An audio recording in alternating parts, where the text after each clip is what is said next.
మీరు baseless statement ఇచ్చి statement చేస్తామంటే మాత్రమే ఒప్పుకోము. దాని గురించి చర్చించడానికి నేను రెడీగా ఉన్నా. శాంతి భద్రతల గురించి కానీ, క్రైమ్ గురించి కానీ, వాళ్ళ మీద ఎలిగేషన్స్ గురించి కానీ, దేని గురించి చర్చించడానికైనా as a home minister I'm ready. మీరు ఎప్పుడు పెట్టుకుంటారంటే పెట్టుకోండి, నేను రెడీగా ఉన్నా. దానికి అన్నిటికీ కూడా సమాధానం చెప్తా విత్ ఉదాహరణలు.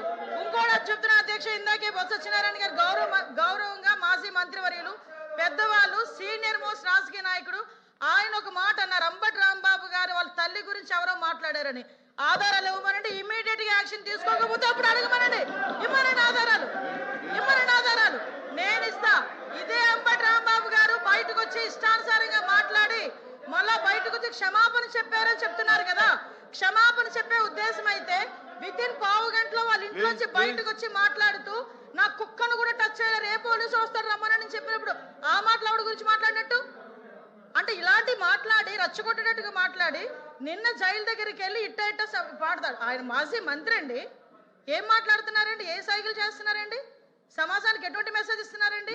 అలాంటి వ్యక్తి గురించి ఇలాంటి సభలో, పెద్దల సభలో ఇంత చర్చ అవసరమా అసలు?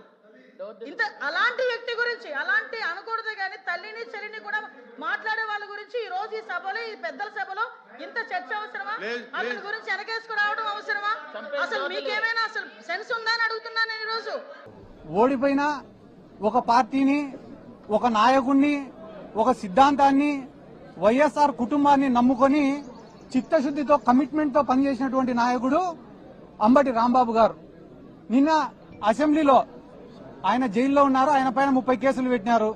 అయినా కూడా కడుపు మంట సాలలే వీళ్ళకందరికీ. నిన్న తెలుగుదేశం పార్టీ వాళ్ళు ఫీజు రియంబర్స్మెంట్ బకాయిలు ఏమైనారా అంటే సమాధానం లేదు. ఆరోగ్యశ్రీ సేవలు ఎందుకు ఆపేసినారా అంటే సమాధానం లేదు. 99 రూపాయలకే ప్రభుత్వ భూములన్నీ కూడా ఎందుకు ఇచ్చేస్తున్నారంటే సమాధానం లేదు.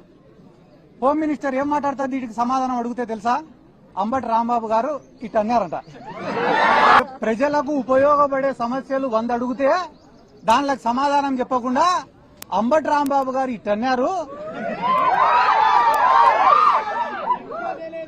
అది దేనికి సంకేతం ఇస్తున్నాడు అంబటి రాంబాబు గారు అని అంటున్నారు. చెయ్యి అయినది, గడ్డం అయినది. అంటే ఈ రాష్ట్రంలో తెలుగుదేశం వాళ్ళు చేసేది ఏమరా అంటే మంచి సబ్జెక్టును అంతా పక్కకు దుబ్బేసి పనికి మాలినది ఒక్కటి పట్టుకుంటారు. ఈ రోజు వాళ్ళు ఏమనుకుంటున్నారు, టీడీపీ వాళ్ళంటే అంబటి రాంబాబు గారిని ఇబ్బంది పెడుతున్నాం, బాధ పెడుతున్నామని అనుకుంటున్నారు. కానీ అంబటి రాంబాబు గారు ఏమనుకుంటున్నారు, నేను వైఎస్ఆర్ కాంగ్రెస్ పార్టీ కోసం పోరాడతానా, అందుకు నేను గర్వపడుతున్నా అనుకుంటున్నాడు. ఆయన అట్లా అనుకునే రోజులు మీరు ఆయనను బాధ పెట్టేది లేదు, ఆయనను పీకేది కూడా లేదని చెప్పి జీవితంలో ఎప్పుడైనా ఒకటి ఉంటుందన్నా, ఏంది రాది అంటే మనం చేసే తప్పులు మనకు చాలా చిన్నగా కనిపిస్తాయి, కానీ ప్రపంచానికి చాలా పెద్దగా కనిపిస్తాయి. అదే రకంగా మనం చేసే మంచి మనకు చాలా పెద్దగా కనిపిస్తుంది, కానీ ప్రపంచానికి చాలా చిన్నగా కనిపిస్తుంది. ఈ రోజు కూటమి ప్రభుత్వం యొక్క పరిస్థితి ఏమరా అంటే పొద్దున్న నుంచి రాత్రి వరకు చేసేటివన్నీ కూడా తప్పులే, అయినా కూడా వాళ్ళ కళ్ళకు అవి కనపడ్డంలే. తిరుమల లడ్డు విషయమే దీనికి ఉదాహరణ. వాళ్ళ దృష్టిలో తిరుమల లడ్డు అనేది చాలా చిన్న విషయం, కానీ అది చిన్న విషయం కాదన్నా. పోయి వీళ్ళు వెంకటేశ్వర స్వామితో పెట్టుకున్నారు, నామరూపాలు లేకుండా పోతారు అతి త్వరలో అని కూడా ఈ సందర్భంగా నేను తెలియజేస్తున్నా. మనసుతో ఆలోచించే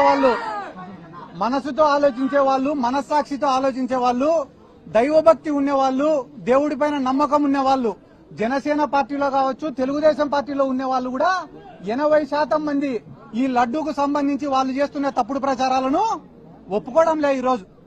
కాబట్టి అంబటి రాంబాబు గారిని ఏదో జైలుకు పంపించినంత మాత్రాన ఈ పోరాటం ఆగిపోతుంది, ఇంకా ఎవరు మాట్లాడరు అని అనుకోవడం వాళ్ళ అవివేకం. ఎందుకంటే అంబటి రాంబాబు గారికి జైలుకు పంపించిన రోజు నుంచి ఈ రోజు వరకు వైఎస్ఆర్ కాంగ్రెస్ పార్టీ మాట్లాడడం పక్కన పెట్టండి, మా మౌనిక గారే అద్భుతంగా మాట్లాడుతున్నారు, అనర్గళంగా మాట్లాడుతున్నారు, ధైర్యంగా మాట్లాడుతున్నారు. జరిగిన దాడి గురించి, జరిగిన అన్యాయం గురించి రాష్ట్ర ప్రజలకు స్పష్టంగా వివరించినారు. పవన్ కళ్యాణ్ ఇప్పటి వరకు స్పందించలే అని చెప్పి మాట్లాడినారు. మీరు జనసేన కార్యకర్తలను టీడీపీ వాళ్ళు ఎంటబడి కుక్కల్ని కొట్టినట్టు కొడితే కూడా ఆయన స్పందించలేక,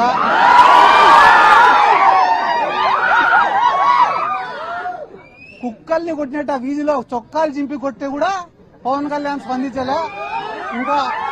ఇంకా అంబటి రాంబాబు గారి పైన, మన పైన దాడి జరిగితే ఆయన స్పందిస్తాడని అనుకోవడం కూడా మన తప్పైతుందని చెప్పి ఈ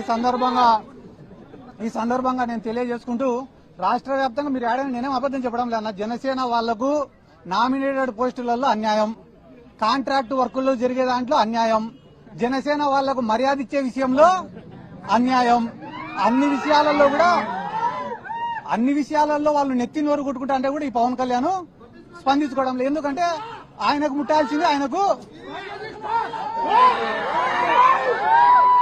ఎందుకంటే ఆయనకు ముట్టాల్సింది ప్రతి నెల ముడతనే ఉంది కాబట్టి ఆయన ఏం స్పందించడంలే. కానీ మీకు అందరికి అర్థమయ్యేలాగా చెప్పాలంటే ఒక విషయం చెప్తా, గుర్తుపెట్టుకోండి. చంద్రబాబు నాయుడు గారు ఈడ పవన్ కళ్యాణ్, లోకేష్ ఇద్దరు కూర్చొని ఉంటే 3 వస్తువులు ఇచ్చినాడంట పంచుకోమని చెప్పి. ఒక దుప్పటి ఇచ్చినాడంట, ఒక చెట్టు ఇచ్చినాడంట, 3వది ఒక ఆవుని ఇచ్చినాడంట. మీరిద్దరు పంచుకోండిరా ఆస్తులు అని చెప్పినాడంట. చెప్తేనే లోకేష్ ఏమన్నాడంట, అన్నా 2 నిమిషాలు అయిపోయినాక నీ ఇష్టం, 2 నిమిషాలు. లోకేష్ చెప్పినాడంట పవన్ కళ్యాణ్కి, అన్నా నీకు పంపకాలు సరిగ్గా రావు, నేను పంచుతా, న్యాయంగా పంచుతా ఇద్దరికి అని అంట. అన్న తర్వాత మొట్టమొదట దుప్పటి తీసుకున్నారంట. దుప్పటి తీసుకుంటే నారా లోకేష్ ఏం చెప్పాడంట, అన్న న్యాయంగా పంచుకుందామన్న ఈ దుప్పటి, దీన్ని పొద్దునంతా నువ్వు వాడుకో, రాత్రి అయితే నేను వాడుకుంటా అని అంట. ఆ న్యాయంగా పంచినావు తమ్ముడు అని చెప్పి దుప్పటి తీసుకున్నాడు పవన్ కళ్యాణ్.